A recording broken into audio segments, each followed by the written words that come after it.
Welcome to Youth Sports Mastery on the Daily Parks and Rec Show, hosted by Aaron Locks and sponsored by National Academy of Athletics. Join us live every Thursday at 1:30 p.m. Eastern Standard Time as Aaron sits down with coaches, recreation professionals, and industry leaders to discuss youth sports, athlete development, coaching excellence, and the positive impact sports have on young people and communities. Tune in for expert insights, inspiring stories, and practical strategies to help young athletes succeed. In this episode, Rob Brown shares how youth sports build leadership, resilience, teamwork, and lifelong values that extend far beyond the game. There we go. And we're live here at the Youth Sports Mastery Show. I'm Aaron Locks. I'm your host. And again, I am fired up and excited. This is the new year, 2026. So lots of new stuff happening, lots of exciting stuff happening. Again, really grateful for the team at DPRS. Jovi is with us today on the backstage. Thank you so much for knocking it out of the park and making sure that we look good and things are dialed in. And my guest today is going to be Rob Brown. In a minute, we'll do a full introduction, but Rob's coming to us from Phoenix. And I love the fact, Rob, that you have a really interesting dynamic in the sense that you've got kind of the sports component, the business component, the rec component, by the way, the Christian Business Alliance component. So I think, you got it all covered, my brother. So this will be a fun one, but let's go this. Jovi, let's run the spots. I'll get some water. And when we come back out, we're going to dive in head first and get the new year started right. Let's do this. In today's parks and recreation industry, communication, safety, and efficiency go hand in hand. That's where Outdoor Link comes in, delivering smart technology that empowers city departments and community planners to do more, smarter. Outdoor Link's platform connects and automates everything that keeps your parks running smoothly, from lighting and locks to signage, water features, Wi-Fi, and digital advertising. Control and schedule park lights for safety and energy savings. Remotely manage facility access. Update digital displays in real time. Coordinate fountains and splash pads. Provide public connectivity. And even run community or sponsorship campaigns on digital screens. All from one simple, unified platform, giving you real-time control, data, and cost efficiency. For parks and recreation agencies, that means safer spaces, smarter resource use, faster responses, and stronger community engagement. And behind every great park story is great infrastructure. That's why Outdoor Link proudly supports DPRS Media Company, helping the Daily Parks and Rec Show amplify the voices of professionals shaping our communities every day. Outdoor Link, smart, connected solutions for parks, recreation, and beyond. Are you a vendor, brand, or service provider ready to connect with the heartbeat of local communities? At DPRS Media Co., we tell the stories shaping parks and recreation across America. Through podcasts, live streams, videos, and newsletters, we reach frontline leaders, city directors, and decision makers every single week. From youth sports and facilities to programming and policy, our audience is your audience. Sponsoring or partnering with DPRS Media Co. puts your brand in front of the professionals who build, budget, and buy for their communities. Launching a new product, growing your presence in public spaces, targeting cities, counties, or departments, DPRS is your trusted media partner. Whether you're in software, turf, aquatics, robotics, smart cities, or special events, partnering with DPRS puts your brand in the story. With commercials, interviews, social campaigns, newsletters, and live shows, we're your media team. Partner with us and grow your impact in the $200 billion parks and rec industry. DPRS Media Co. Stories that move parks and rec forward. Your audience is here. Let's meet them.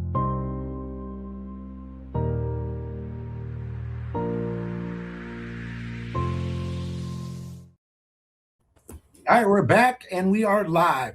Rob, I appreciate you willing to come in and jump in and share your expertise, your passion, and your your history. And a lot of people know I'm kind of a history buff in terms of life in general, but I like to go back before we go forward. So give us a little bit of an introduction and Rob Brown. Who is Rob Brown? Tell them why I'm so fired up to have you on the show with me today. Brother, I appreciate it. Thank you so much, Aaron. Thanks for having me on the show, first of all. But man, I tell you what, that's a loaded question. I could sit here and take up the entire time just talking about who is Rob Brown.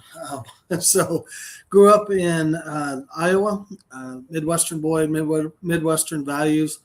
Got out of there as quickly as I possibly could. As soon as I was turned 7, or as soon as I graduated high school, I was still 17. Joined the Army. Thought I wanted to be a cop, so I joined as an MP. 4 years as an MP. Said I do not want to be a cop, but I had no idea what I wanted to do. So I took a job just working in a restaurant.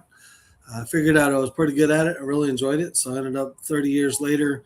I worked virtually every restaurant or every position in a restaurant and resorts, and just did that all throughout the years. Eventually moved over to the front of the house and worked that way as a GM and whatnot. But then a few years ago, I got this calling after losing my job up in Washington State for doing nothing more than praying with one of my employees, one of my staff members. Okay. She came in, she was having some personal issues, and so she wanted to talk, and she knew that I was there, happy to chat with them, and so I did just that. And after we were all done, I said, "Hey, can I say a prayer for you?"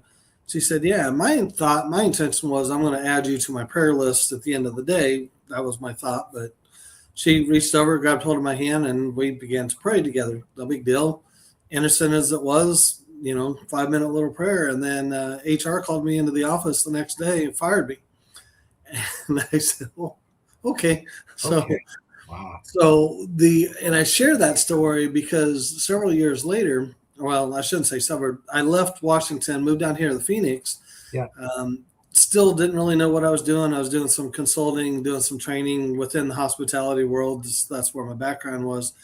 And God says, I need you, it's time. I want you to go into marketplace ministry. I said, "I don't know what that means." He said, "I want you to share me and bring me back into the marketplace." Okay. And this being Jesus saying this, and I just kind of laughed. Now, you do know I just lost my job for doing just that.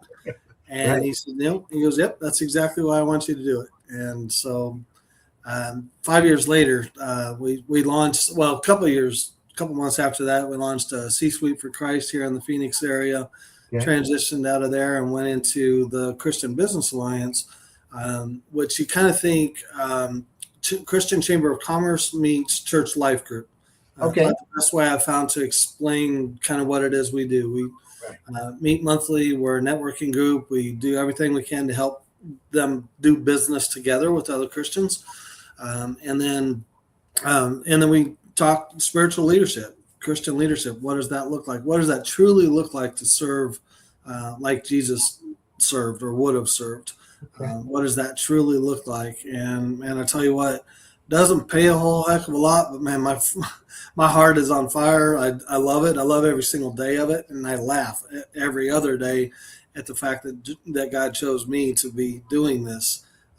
But man, it's such a blessing, such an honor. I get to meet just amazing people all the time, talk just life, and that's awesome. It's interesting because you think of whether it's spiritual or religious or whatever religions are and all that, but you think back to kids because, obviously this is the Youth Sports Mastery and we'll talk about how it ties in. But for your journey to get to a place in life where you're following, my assumption is the word of a higher calling. It's basically saying, I'm pulled in this direction. And I tie it, interesting enough, right now, there's a big challenge in youth sports because parents are thinking that their kids are being called to get a college scholarship. Right. And I'm not going to make light of the religious experience that people have, but I feel like we need to be able to understand the difference between, why church and state are separate for a reason, right? That's the political, that's the animal itself. But realistically, it's about listening to yourself. I want to talk about a little bit about that, your personal involvement in youth sports, but also listening to yourself. Because you know what? A lot of people, especially in your circumstances, there'd be the knock at the door and they wouldn't answer it. Yeah. So what is it? Now talk a little bit about your journey in youth sports. I want to tie it into that, and then we'll get to the adult age and going forward. Yeah. But talk a little bit about your journey in that, because I think it's interesting. Yeah, not a problem at all. No, I started out, it was funny because I started playing Little League Baseball. My stepdad came into my life, I was probably 6. And I was quite literally the kid out in right field that stood out there picking his nose, playing around in right field, because that's where you stuck all the problem kids, that weren't any good. I kept working at it, and he and I would play catch together. We'd start hitting. We'd do things like that. Long story short, I ended up playing baseball until probably about 15 years ago. I played while I was in the Army. It paid for my undergrad. I had a partial scholarship to Sam Houston State playing that. I went to a couple different camps. I was never good enough to get picked up and, to play pro ball or anything like that. But I tell you what, it shaped me as I played catcher. And that's one of the things. I became a huge St. Louis Cardinals fan because of the catchers that have played for the Cardinals through the years. Just watching them and admiring them and how they run the game and coach and lead the game. I mean, they are quite literally the coach and the manager on the field. Right. And that was one of the things that I just learned, was watching them and how they operated everything. So, and I say all that because that's where youth sports has impacted me. Taught me everything. I mean, from a leadership standpoint to don't quit, you get in a little slump and you just keep going, and it is what it is, But okay, but you didn't start playing at Little Robbie at 6 years old. You didn't start playing because you were going to get a college scholarship. Your stepdad didn't say, "Hey, Robbie, it's time to go to work at 6 years old because we're going to get you to college. We're going to get you to play baseball." That relationship, that bond with your stepfather was probably magical to play catch with that man, right? And that's where it all started, right? Yeah, and that's what, youth sports to me is, if we can kind of remember that, it creates that bond, it creates that time together when we realize that it's for fun and there's a whole lot more that we're out there to do, is learn, and I think the biggest thing, you and I have talked about this before, Aaron, in other conversations, is it taught me how to lose. Like, to be that kid standing out in right field, and I'm bored out of my mind out there. And I'm like, well, what do I need to do to be out there and be in the middle of all this? And so we just started doing that. And like I said, for me, fortunately, my stepdad was willing to go out and play catch with me. He and I didn't have the best relationship growing up, but there was a handful of things that we could connect around. One was cars. The other one was sports in general, but in particular baseball. Well, what's cool about that? I give a lot of talks to parent orientations and leagues, and one of the things I talk about is embrace the suck, right? Yeah, absolutely. Like, here's the deal. Your kid at 6 years old is not going to be an all-star. Yeah. And even if you were that good at 6, Rob, you know what? Your body hasn't changed. You haven't grown into it. You're not quite all here. You never know what's going on. So how about we just enjoy the ride like you did along through the way? And again, I'm not going to say it was a spiritual calling or a religious calling or a sports calling, but there was something there that tied in. And the word I love, I'm big on relationships. I'm a relationship guy. Everybody knows we don't sell, we build relationships in service of. And that's why I think we hit it off so well, because the things that you mentioned through your Christian Business Alliance and what you do is the same that we do at the National Cab Athletics. We may have a different spin, right? We may, go to have different disciples and organizations we work with John Wood and whatnot, but basically it's still preaching the same thing. You learned how to fail. You also learned hard work. You learn teamwork. You learned those things when you were a little kid that now at age 35, right, you're still carrying that around with you, right? Yeah. A little older than that, but yeah, but I'll take it and own it. I don't know. I was told not too long ago that women have that once they turn 21, they count backwards and at their birthdays, and men, we don't get that luxury. And I'm like, well, either way, so it is what it is. Right. See where we go from there. Yeah. So, but tell me real quick about this. So this is the one. Now I've kind of got you, and now we're an adult, and you're living through life, but you're doing a lot of impactful work with what you do, right? I mean, I get it. Share a little bit about the focus on what you're doing and how that will relate to kids, because I think it's important, in my opinion, just one person, the nation's maybe the world, but the nation's moral compass is kind of tilted a little bit, right? And we're kind of focused on dollars and certain things that maybe we need to kind of lean back. So as a community leader that you are, right? Tell me a little bit about how the experiences you had before and what you're focusing on now, particularly to kids and sports. Yeah, no, again, thanks for the question, Aaron. You hit it perfectly. Everything that we do, it begins then. Like, I'm still friends with, and I still have contact with two of my former coaches, like from back when I was 11 and when I was 13. They were very inspirational to me, very transformational, and I still have contact. I still have friendships and relationships with them. So I think it really all kind of comes back to relationships.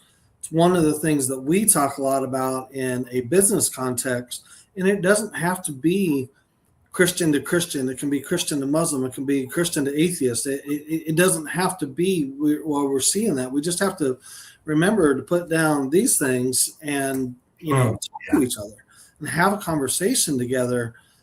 Because I think, particularly here in America, I really, honestly, I truly believe in my heart that we find we are way more alike than we're different.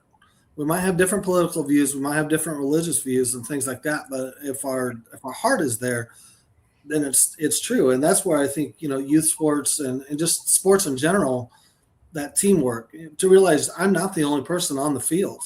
Playing baseball, I had 8 other people out there with me that, I had a pretty important part. Right. But if I didn't do my part, it affected all of them and vice versa. I love, Pope Francis he was a big sports fan, and he used to talk about how very few things can unite a community like sports. Yeah. And I love the fact that you think about, well, I'm a Niners fan, and I can go to a stadium filled with fans from the other team, and we can get after it and the whole deal and whatnot. And at the end of the day, hey, well, you know what? One win, one lose, and move on. But it's interesting because it goes right back to little 6-year-old Rob. You learn to lose, right? I did, right? And that's where that ability to fail and to grow from it. See, I think the challenge is we get stuck and worried as parents. We're not encouraging our kids, in my opinion. I don't see as much of healthy risks. Right. And I think youth sports creates a really safe space to take a healthy risk. You're not going to get to second base if you're on first base unless, guess what? You got to take off and go. Yeah. And you got to decide, not because the coach yells, run, you got to decide, okay, it's time to go. If you're at bat, you decide, do I swing the bat and risk striking out? But you know what? I might be able to hit it, right? Yeah. And I love the fact you talk about the coach experience, because I've got a coach in my life that I've known since I was 7 as well. But it's interesting because he told me when I was 7, over 50 years ago, that youth sports is more about failure than success. Because if you're a really good baseball player, Rob, I bet even when you were playing in Sam Houston, you were probably at best getting out 7 out of 10 times. Easy. And it's one of my favorite things about baseball is the Hall of Famers, the best and the best, the best of the best of the best are still unsuccessful 70% of the time. Yeah. And, and it was one of those things, like you said, for me, well, and to talk about my coach experience, my coach friend, Ron Nichols is his name. And when I was 11, I wanted to quit. I was just done. Like I said, my stepfather and I had kind of a tumultuous relationship, and I just kind of threw in the towel. And so I didn't play the first half of the season. Well, Ron, I was friends with his son. We went to school together, and he had known me for a while. And he just kept calling, kept pestering me, saying, get your butt back out here. Get your butt back out here. I need you. So finally I just said, fine, okay, I'll show up. Well, the very first pitch of my very first at bat, when I came back to play, I hit the farthest home run I've ever hit my entire life. Wow. As far as over the fence. I mean, I just crushed it. And it was like, but he wouldn't let me quit. He wouldn't let me, like I said, he embraced the suck. Like, I'm just like, it's going to suck. You're going to get hurt. Things are going to happen, but just go. And to have someone, I'm a big believer in the leaders that are really effective are those that can create positive change without causing resentment. Mm-hmm. And he probably didn't say you're a dummy and this and that. He probably said, come on, man, you can do this. I believe in you. We need you. And he made you feel a belonging, a part of something bigger, right? Mm-hmm. That's a biggie. I'm big on Parks and Recreation. Obviously, we're on the Data Parks and Rec channel here, and we're doing it. So let's talk a little bit about, did you grow up playing Parks and Rec at all? What's your connection, if anything, to Parks and Recreation? And because I'm a big, huge believer that if you have a strong Parks and Recreation, especially for youth and seniors too, but especially for youth, it really builds a stronger community. What's your thought on that? Yeah, no, and during again in Iowa, baseball is very limited. We didn't have all the club sports. We didn't have all that stuff, and my family didn't have the money to put us in it, even if it was available. So we played flag football in the fall. We we swam. Obviously, it was indoors, but it was, it was still. But that was all done through the Parks and Rec, and that was stuff to keep me active. One, kept me out of trouble. And kept me involved. And even though swimming, again, individual sport, but everything that I do affects the amount of points that I earn, that affects my team. So even though that particular event, that was that, but flag football was the same way. And I was a skinny little kid. I was maybe 125 pounds back then, if you can believe it. So I couldn't play tackle football. I couldn't do all that stuff. I was going to get crushed. And senior year in high school, funny story, but I actually did get crushed a couple of times. But I learned that I was fast enough that I could stay away from the other guys. And I say all that just to answer your question in a very roundabout way. It was because of the Parks and Rec that we had back then that we were able to, keep us out of trouble. Yes, we still found trouble, and yes, we still did our mischievous things, was what boys will do. But we weren't out shooting each other. We weren't out getting in fights. And our fights, if they happened, they were pushing and shoving. Maybe a fist or two was thrown on the field, but somebody was there. Coaches were there. You shook hands. At the end of the day, everybody went home and you came back and you played again. It wasn't. It does sound like there's a different time, but it also sounds like there is, I'm going to use the word moral. I'm not sure compass, whatever, but there was a value set that was put out there from youth coaches, from Parks and Recreation. They still do an amazing job of it. I still believe, I know for my kids that played Parks and Rec and even Little League, not club and travel, but Little League and the local Catholic Youth Organization Basketball League, all these little organizations, some are huge now, obviously, that do that. They help kids learn these values that, like you said, you're still using stuff that you learned.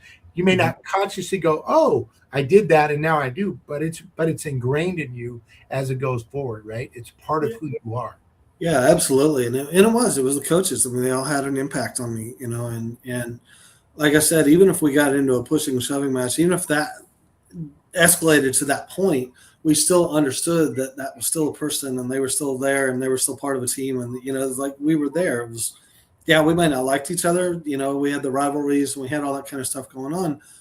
But, I'll tell you, kind of back up, senior year of high school, I had not beat this kid in swimming all 4 years of high school. We go to the state swim meet, but I still have, to this day, I have a tremendous amount of respect for him. He drove me nuts because I never beat him. Yeah. And we go into state swim meet, go into senior year, and I get done and I break the state record. Well, I look up and right next to my name, along with my time, I'm like, yes, I did it. But there's a number 2 right there. He still beat me again, and he broke the state swimming for that event. And I was like, oh, my goodness. So still to this day, and that was 30 plus years ago, but we still. But you know what's cool about that? So I was blessed when I worked for the Los Angeles Lakers, and I ran their camps a long time ago. And I remember hearing Magic Johnson talk about his relationship with Bird.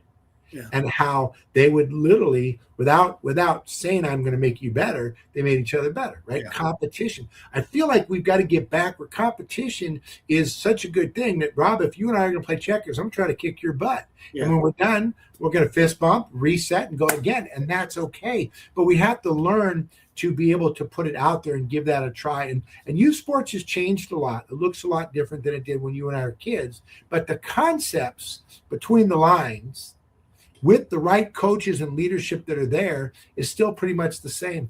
I'm getting concerned as I'm watching youth sports participation go from 9 out of 10 kids to 7 out of 10 kids to less than 5 out of 10 kids are playing. What are you thinking when I talk about that in youth sports and maybe something you're working with? Is there something you're seeing? I don't know if you're involved in youth sports on a daily basis, monthly basis, kids or whatever, but you got any insights on that? Yeah, I mean, the stuff that we're around, CBA, Christian Business Alliance, we're big supporters. We we do a lot of sponsorship and stuff like that for our youth sports and help them. We what am I trying to say? We co-sponsor fundraisers. So Okay. we'll get our group, our local, or if it's something that can be sold nationally, and then support it for the Chandler Yankees or whatever else it is, just to help them to do our part, because we're blessed that we have a group of men and women business people that are very generous with not only with their money but with their time. Yeah. And youth sports is something that again, is a passion for me, and so we do that.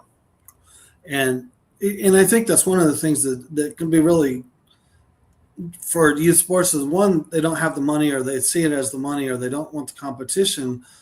But I don't know. I think, to me, one of the biggest problems we've had is when we started giving out participation trophies, and they were just as big as the first place trophies. Yeah. I'm all for rewarding kids for doing their best, and I totally understand that. I'm not saying that's wrong, but give them something extra, give them something to work for that's better, like make them appreciate just how good it is to win. But just like we've said here for the last 30 minutes, just how bad it feels to lose. And as you said, embrace the suck. I mean, Well, and there's something to be said. I still think, we use the concept of a belonging, right? And if there's routine and ritual and belonging to something, you're less likely to go do something stupid that, we see kids bringing things to school they're not supposed to and causing all kinds of headaches and things, right? So Yeah. I think there's that level of it. But I do agree that there should be aspiring to do something as well, right? Because if you show up at work late all the time and you do half the work that I do, and yet we get the same rewards and the same pay, hey, that ain't right. Now, I know life's not fair. That's part of the deal, but you should be rewarded based on success. What I really focus on is effort. I'm big on believing that if we can teach kids, and again, this goes back to Coach Wooden's training that he gave me, if we can teach kids to really focus on their effort, right, on their daily effort, their attitude, and put that energy in, that even if you don't win that battle, you don't win that individual inning, that at bat, that game, that you're still a winner, and that mentality, right? Yeah, absolutely. And that's why I said I'm all for, encourage them for effort and to do that. But, you can kind of look back through, again, being a big baseball fan, I can cite a lot of them where a team where they would lose the World Series and they would lose Game 7 on their own home turf. Yeah. And then inevitably, when you talk to them the next year, when they make it back, when you listen to what they had said, they will tell you that their biggest motivating factor was not only losing and the failing that it had of losing Game 7 or losing that clinching game, but not only that, but losing it on their own home turf. That was their motivation to get back the next year. And, and it was just so, whatever it is, and help them understand and capture that. And that's where just, parents, number one, but coaches and directors. And I mean, it goes all the way up because, as you know, the directors of the league, that filters down to the coaches, which filters down into the referees. Because most of those guys, again, we've talked about it. I was baseball umpire. I called basketball. I did that stuff through the years. And they don't make that much money. No. They're out there because they love the game. Right. And we need to understand and recognize that they're still human. They're still doing the best they can. But that filters into the kids and how much they love the game.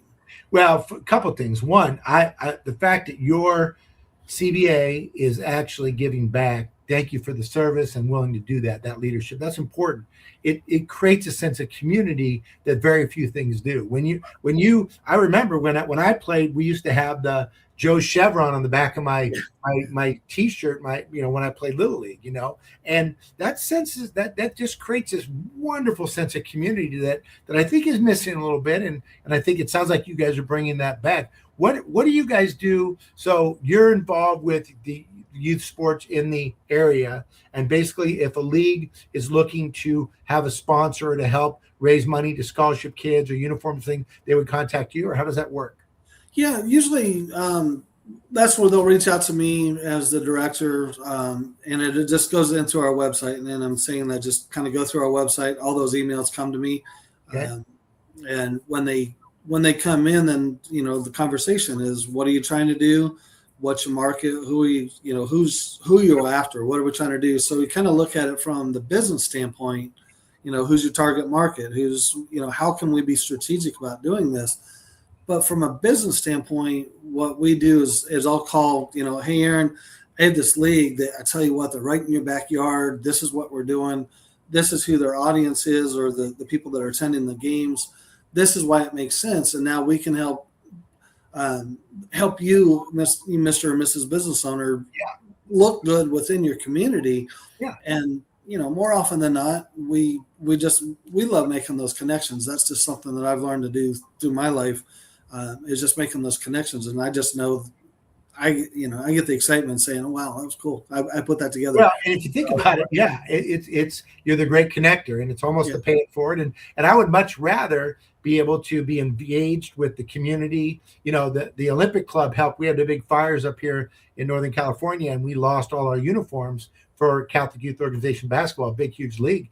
They paid to have all of them, and they donated the money to get all new uniforms and things like that. Yeah. So it's things like that. Like it makes you look good in the community, which is great.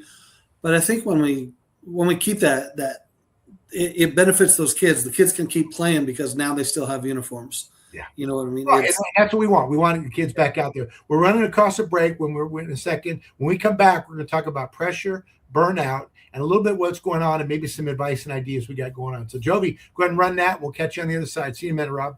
All right. Before the game, before the lights, before the pressure, there's a moment most people never see.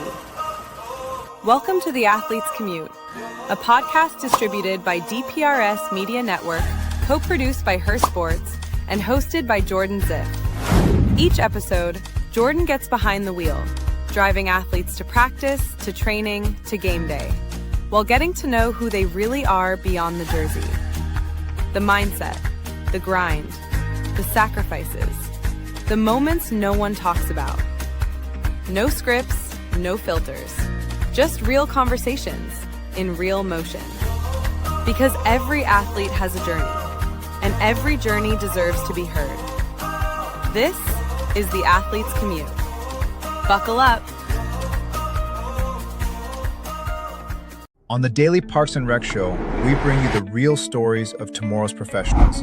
People shaping the future, one idea at a time.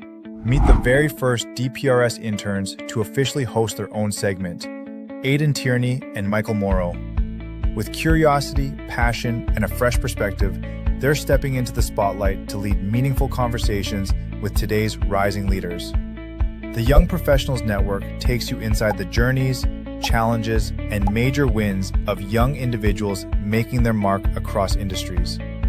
From first jobs to bold ventures, every story fuels growth, ambition, and innovation. Each episode brings real conversations, fresh perspectives, and impactful insights created to motivate the next generation of professionals. Whether you're just starting out, exploring new paths, or figuring out your next move. Tune in to the Young Professionals Network every Thursday at 5 p.m. only on the Daily Parks and Rec Show. Don't miss it, because your next big idea might be one story away.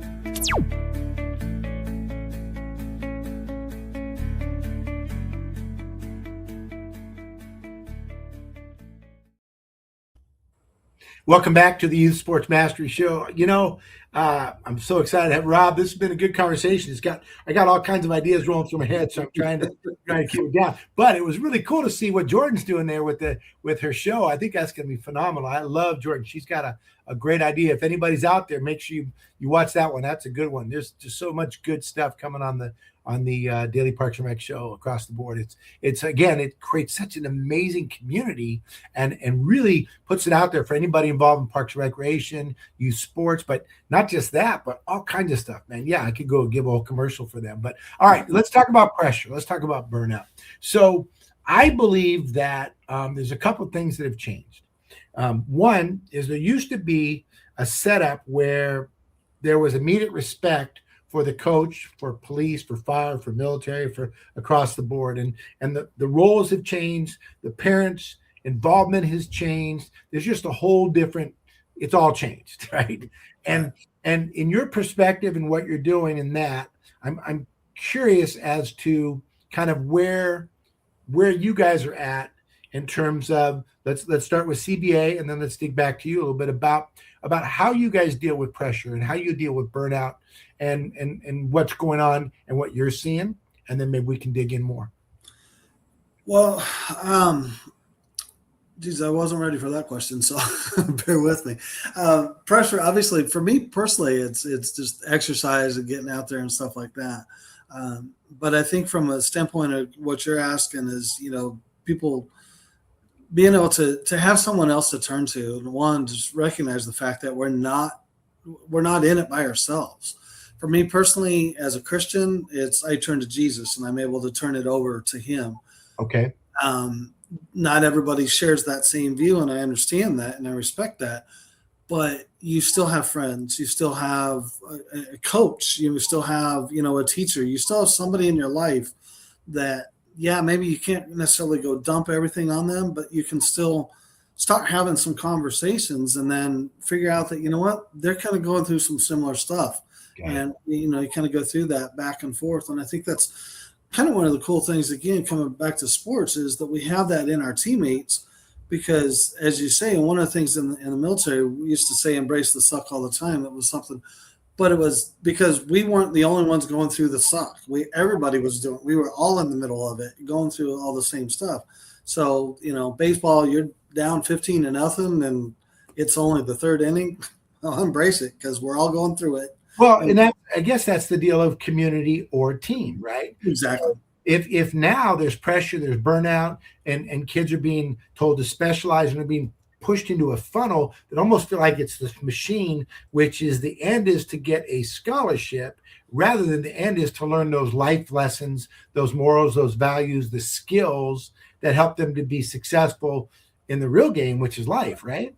Absolutely. Yeah. And it is. It's just recognizing that such a small percentage of kids are going to go on to play in college, much less get a scholarship, much less play in the pros.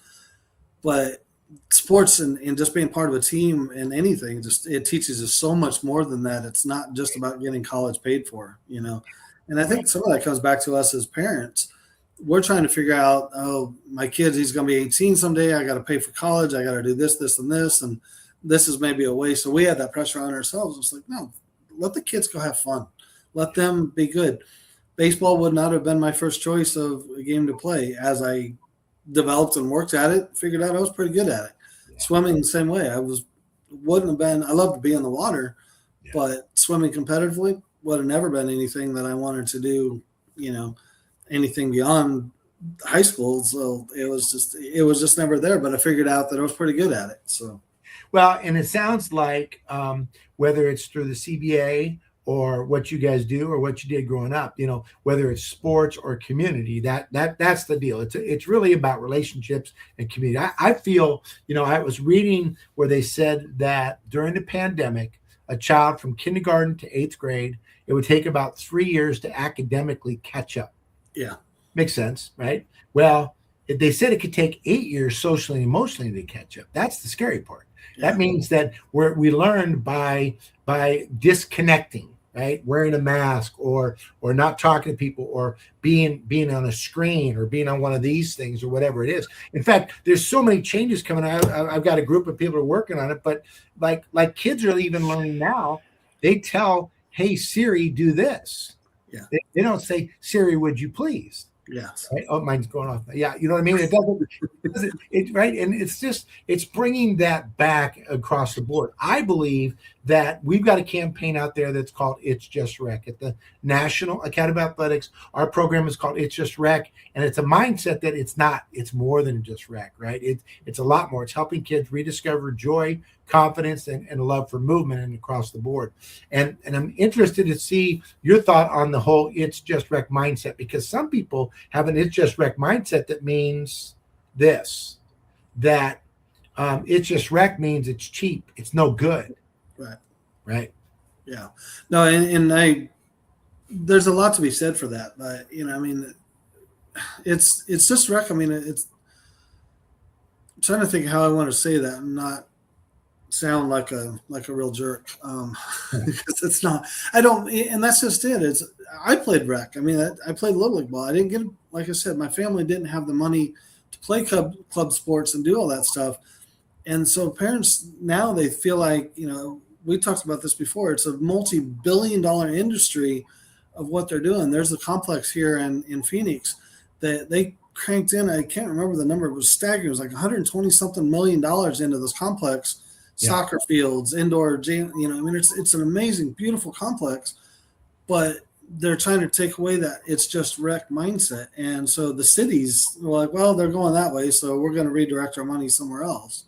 And it seems like that what happened also, a little bit of history, is that they started building these complexes thinking that they're going to have tournaments and all this stuff where there used to be a park. And yeah. Rob, you and I played in the park. Yeah. You know what I mean? We invented games. We played flag football, became touch football, became tackle football, that we played baseball, and we played everything. Mm-hmm. And now it's like this adult must supervise environment that's how they do this. And I feel like, don't get me wrong, there's nothing wrong with a little supervision, but I also think that free play that we had as kids was pretty spectacular, wasn't it? Yeah, it was. I mean, some of my favorite games was playing, stickball in the streets, when, and we would take, and we used to hit apples during the fall. We would take, and we had a wooden bat, and we'd hit apples, the rotten apples off of the tree. We'd pull them down and we'd hit those. Is that healthy? No. Was it? But it was fun. I mean, you hit that apple and you got a real good juicy one and it splattered everywhere. Yeah. But then we were trying to see how far the core would go fly, So like you said, talking about inventing games that we just had to do it. It's just what we did. And I think it also helped here. Yeah, and that's exactly where I was going with that. Yes, you can kind of nap through it. Okay, so you've worked with coaches, you've worked with leaders, you've been in the military. I mean, so what role do you see in the coaching education in terms of maybe how we could help what you guys do, maybe through clinics or support? Because I think at the Parks and Rec level, one of the concerns seems to be that who's coaching my child? If they're not a college player or an ex-pro player, I don't want them coaching my kid, right? Yeah. So what do you think about that? What do you think we could do to help that? Well, I think, to me, you can replace with It's Just Rec with It's Just Fun, and the kids, the coaches, the parents, and and start working with them. Say, hey, Coach Aaron, you're working with my kid. I used to do this, or I played this sport, or have you thought about it? And continue that dialogue and continue that relationship, recognizing that relationship, even though it's between two men or two women or whatever it is, it's for the kids, because it's fun for the kids, and they're learning all these things out there without the pressure of you have to win, or mom and dad standing up here screaming at each other, and right. All these kinds of things. It's the same way with but I think you can do a lot of that through education, which means maybe clinics and seminars, but just as importantly for coaching seminars and officiating seminars is parenting seminars. Maybe go into to the youth sports at your school or through the city of the city of Des Moines, Iowa, we had a great park and rec department. Maybe go through them and say, hey, here's what it means to be part of this, have a parent orientation kind of thing. And maybe you don't do it in person. Maybe that's an online kind of thing, but just that. I'm doing some of that for Denver, Colorado coming up this weekend, in fact, because there's a way to do that. Obviously, you can get a large group in it. I think if I'm the czar for youth sports and Parks and Rec, I think that having those mandatory orientations, engagements, not lecturing, you must, but I think we call it the three-pronged approach at the National Academy of Athletics. We think that if coaches, players, parents are all on the same page, we got a fighting chance, right? That means, look, this is the goal for the season. Number one goal in Parks and Recreation is your kid is safe. Right? Yeah. Number two is they've had so much fun and a positive experience, and they've learned and grown that they're going to want to come play the sport again in the future. That's it, right? Now, if they win and lose and all that, that's part of the process, right? But realistically, I think that's a big piece of this, and there's so many powerful lessons. I'm trying to pick up on without going too much into the religious side of thing, obviously, but I feel like there's a lot of synergy between the Parks and Rec model and maybe like I see with Catholic Youth Organization basketball or sports, right? There's a synergy there, what they're trying to teach across the board, right? Yeah, and agree. You've said it before, and it just kind of really comes down to a lot of that is it's a kind of a moral compass. It's and the thing, like I had said, that it taught me you're bigger than you're a piece of something much bigger. You're a piece of a team. You're a piece of this, and that does relate to whether it's Christians, whether it's Catholics, whether it's any religion, and even atheists believe that they're a part of something bigger because it all happened by accident, but it's still a part of the world. It's still something bigger, right. And that recognizing that you're not the only thing that's there. It's there is something bigger than you. Right. And one, I think personally, it takes a lot of the pressure off of me because then it's like, I want to do well for my team or, others around me. But it's like, well, it's not always, not all the pressure is on me because there's other people that are here to help. Whether it's business, relationships, whatever, it takes two to tango, and whatever the case is, right? That's what it there. And don't get me wrong. There's times when you have to individually step up and make something happen. Right.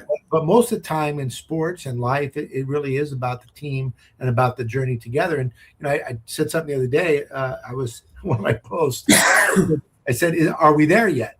And the question isn't, "Are we there yet?" Because especially as adults, we know when we're there.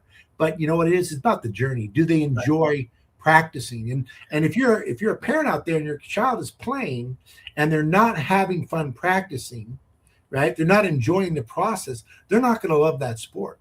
Right. And some people, they say they're just a gamer, but realistically it's the practice of that's what you do routinely, right? Over and over again. That's what creates who you are. Correct. Yeah, absolutely. I mean, it's just the muscle memory, and it's that's why we keep practicing. They used to say all the time, perfect practice makes perfect. It's like, no, practice makes permanent. Perfect practice makes perfect, but it's creating that muscle memory so that we do that. But I think one of the things that's a really cool thing, my son was younger, and again, we touched on it earlier, is that's an incredible opportunity to build the relationship with your child.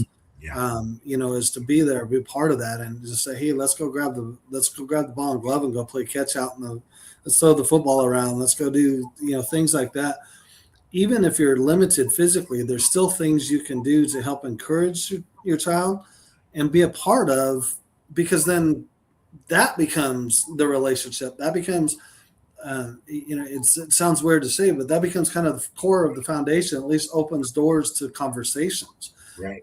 Well, and those conversations as a parent are sometimes really vital because you've developed a foundation for conversation that later on, when the conversation, whether it's about drugs or school or accountability or other things, you've already got a foundation of a conversation that's there. That's a baseline to have that, right? Yeah, absolutely. And like I said, I was shared earlier, my stepdad and I, we did not have a great relationship when I was younger. But now fast forward to today, and particularly in the last several years, I mean, he and I, we've connected, and he's one of my closest friends. I talk to him all the time, and but it was sports, and we could still sit down. We might have argued and yelled and screamed at each other and everything else, but when baseball was on, we'd sit down and watch it together. When there was racing on, we sat down, we'd go to the races together. And that was kind of our foundation that at least opened the door, so we had that opportunity to have those conversations. And it's like, but if we sit down and say, "Oh, Dad, let's talk about Call of Duty and play together," that would have never happened. I mean, obviously that wasn't around then, but still. No, same concept. Well, and these things are the great divider. They're not the great uniter, right? The whole idea was it's supposed to work to bring people together, but that's not really what they're doing. Ours was what they say. Our social networking used to be, we're going to meet at someone's house with our bikes, and that's where we started, right? And we went out there.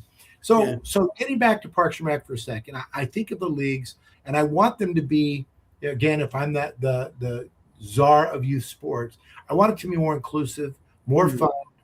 I want there to be more positive experiences for kids. And I feel like I really am looking at you, Parks and Rec professionals out there that are listening to this thing. You know what? You guys need to see, how can you embrace that opportunity? What would you say from the CBA to business owners out there of how they can support Parks and Rec or youth in general, youth sports, like you talked about a little bit? I think that's really good thing that we used to have in the old days. The local Chevron used to sponsor the pool hall or whatever it was, used to sponsor the team, right? Yeah. And that's, what a better way to look good from a business standpoint, to look good in your community. Kick in a few $100s to help the kids buy uniforms. It's not a very big expense, but as business owners, we are on this mindset, well, it has to have this national reach and it has to do all this. It's like, no, yes, you want that, and from a business standpoint, you want that coming in, but we call it charity champions. We partner with charities, and one of the things we love to do is, okay, we have this business owner, and I know them, and I know this is something that's important to them, and this is a cause that I think they'd support, and we do what we can to bring them together. Some of that's led to some really cool stuff, and some of it hasn't, but it still leads into some really neat just relationships within the community, and you become part of that community. And recognizing this, like here in Chandler, there's a lot of towns that do this, but Chandler's southeast part of Phoenix, where I live, but they call it like the biggest small town you ever live in, and it is. You have these little pockets because we have a community within where we're at. Most everything we need is within a few miles. Okay. But we have the kids that live there, that we have the high school where we're all supporting the high school sports and doing that. And, and so whether it's sponsorship, it's just finding out what is it that they need. Have that conversation with the AD, have that conversation with the Parks and Rec department, because even if it's just organizing, and this is something we do a lot of, is organizing, well, we need to clean up these fields over here. They're run down. They need mow. They need these things. And we don't have the manpower to get over there to do it. Well, let's organize 5 or 6 people and have a work day and go over and clean up these fields. Love that. What a great way to connect as a business to the community and give back, like you say. Right. And I think when people give back and they have that sense of community, that it lifts up everybody. And we all know that across the board. I think it's fun sometimes to walk down memory lane. You've shared a couple of sports stories. I'm going to share one with my son, which is really interesting. He was a pretty good little baseball player. I think he was about 10, and he was at bat. And it was one of those games where he had pitched, 3 innings. I didn't think getting on base. Gave up no runs, whatever. Had a couple hits. He was having a good day, right? Mm-hmm. And then at the end of that game, by the way, I think this was a playoff game where if we win, we continue to play, and if we lose, we're out. Right. And sorry, Mason, for me telling your story, but I'm going to tell you. So he gets up and 7-pitch at bat, ends up getting out. And I cheered so loud for him. I think he actually struck out too. And I cheered for him so loud. And everybody looked at me like the game's over. They lost. It was like, if he gets the hit, we win the game. Right? The runner's the second and third. If he doesn't, we lose the game. It's just like that, right? Yeah. And he failed. he didn't. He struck out. 7-8 pitch, whatever. But I cheers. I love you, man. I'm proud of you. Way to go, Mason. They're looking like you're nuts. Like we just lost, you know. But to me, it was important. I wanted my son to know how proud I was of him for up there willing to try. So the longer is Coach Stevens. The game's over, and afterwards he came up and he put his hand on my shoulder. He goes, "I just want you to know how happy I was that it was Mason had that at bat." I looked at him like, yeah. He goes, no, two things. One, he's the right player. That's a good player that we got a chance for him to get the hit. But also, I knew he was mentally strong enough to handle that moment. Yeah. And I think we as parents have to realize that. God, I got chills thinking about this. That was, 15 years ago, right? That we have to do that, parents. We have to be willing to take the hit, to be there for our kids, to let them take the opportunity to be there, support through it. And here's the cool part. On the ride home, I had a thing I did with my kids. I didn't ask them about the game or anything. We just jumped in the car with my daughter. He put on country music, and we went out to Applebee's and had lunch. We didn't talk about it. It was his journey. It was his ride. Later that night, we had to talk about it. He brought it up. I say as parents, the ride home, I got a good friend, VJ Stan, talks about this all the time. The most important part of any youth sports, if you want your child to keep playing, is the ride home. Yeah. Right? It's the ride home. Yeah, exactly. And recognizing that, not everything lived or died by that one at bat.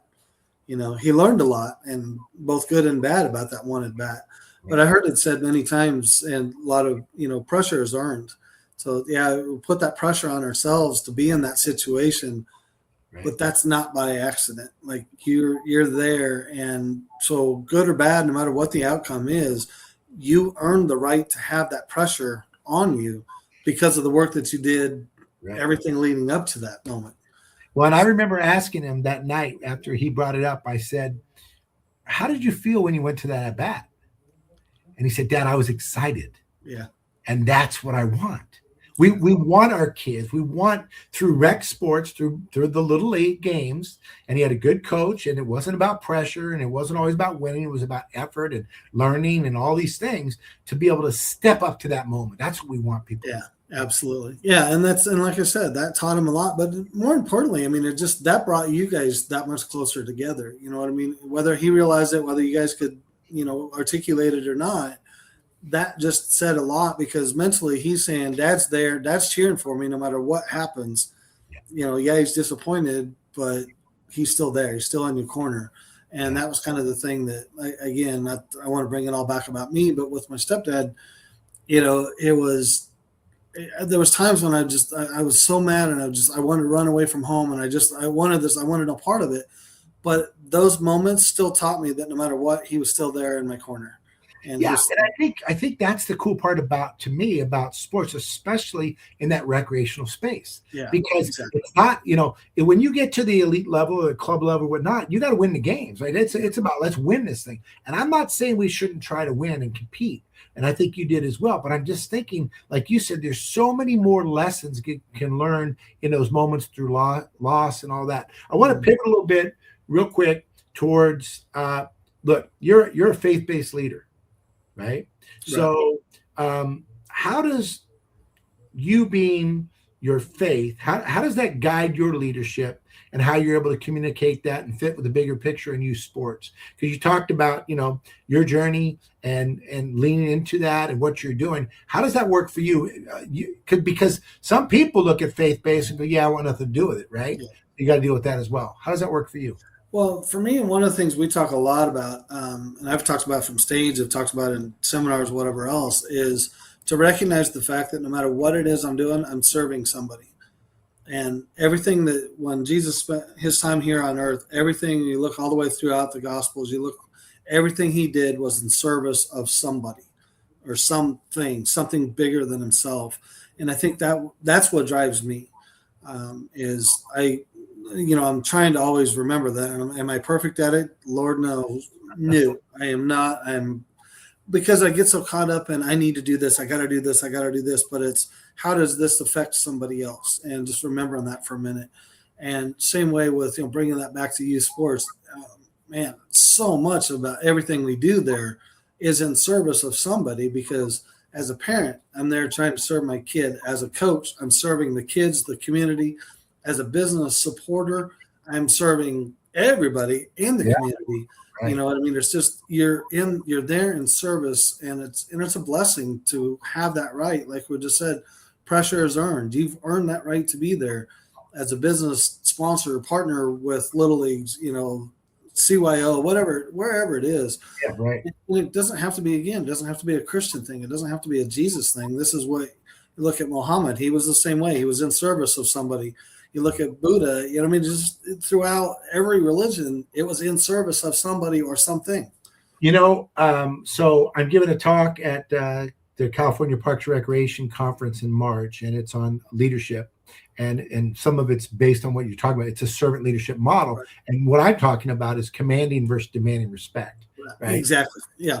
Same model. Okay. All right. Look, we're coming up against the clock. So I want another question real quick.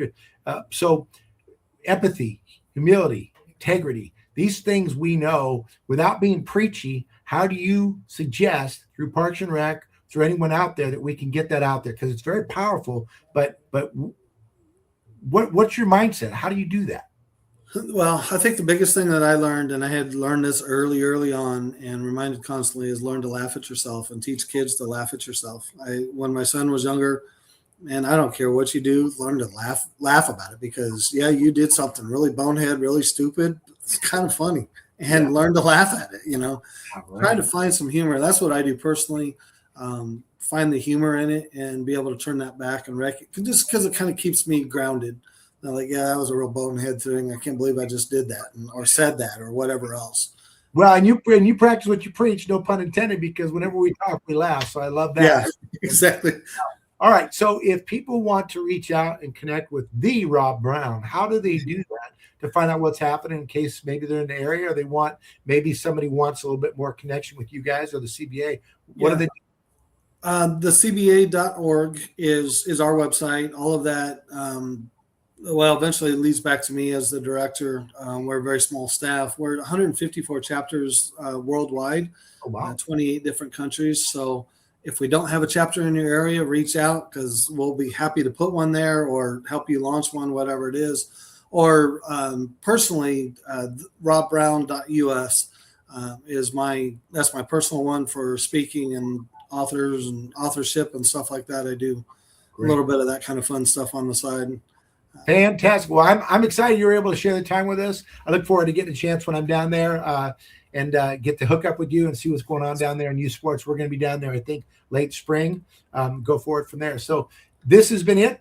I'm Aaron. Thank you for joining time with us at the Youth Sports Mastery. I will say this, that as the year comes on, I've got some amazing guests, just like you just saw here today. I appreciate everybody's support. Keep the messages coming in, because it tells us what you're looking for. We really appreciate that support. Like it, share it, follow it, see you on YouTube, see wherever it is, and we'll catch you down the road. Have a good one, everybody. Play hard and have fun.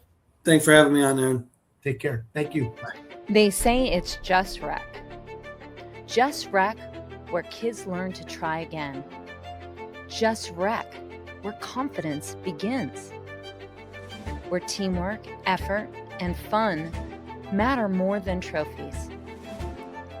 It's not about perfection. It's about participation. It's not Just Rec. It's where kids learn to love the game and themselves.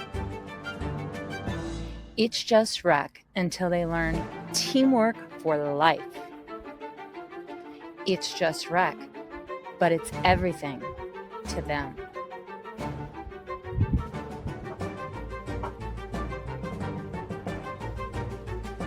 It's more than rec. It's a movement. It's Just Rec until you realize it's shaping the next generation. Together, we're not just running programs.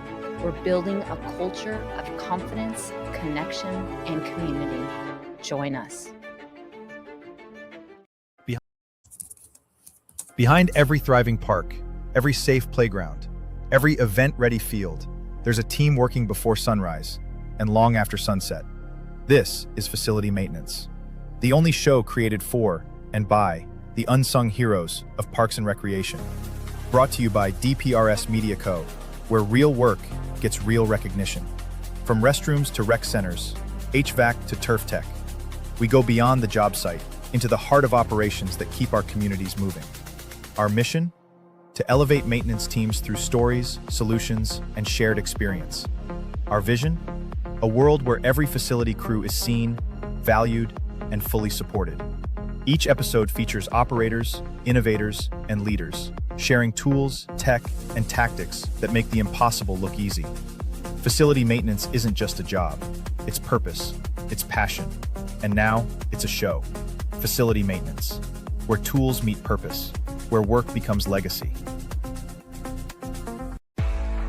Welcome to DPRS Media Co., the first media company built for the people behind the Parks and Rec community. We don't just cover on Parks and Rec, we elevate it, we amplify it, we honor it. At the heart of everything we do is one mission: to serve the public servants, the professionals who design, maintain, and lead the parks that shape our communities. Under the Daily Parks and Rec Show, we produce 6 powerful platforms. Leadership in Parks and Rec, a spotlight on directors, superintendents, and visionaries shaping the future of public spaces. Facility maintenance, where the boots hit the ground, a deep dive into the systems, crews, and craftsmanship that keep our parks clean, safe, and beautiful. Young Professionals Network, shining a light on the next generation of Parks and Rec. Students, interns, and mentors sharing how we build a legacy together. Youth Sports Mastery, sponsored by National Academy of Athletics. This series is for coaches, parents, and rec leaders working to make youth sports fun, fair, and meaningful again. The Rec Room, hosted by the passionate leaders of Henry County Parks and Rec. This show brings frontline energy and real-life stories from the field. And the weekly Parks and Rec Post, our official newsletter delivering stories, insights, and community wins every week. We are DPRS Media Co., LLC, a media company with a mission to uplift the professionals who serve every community, every park, every day.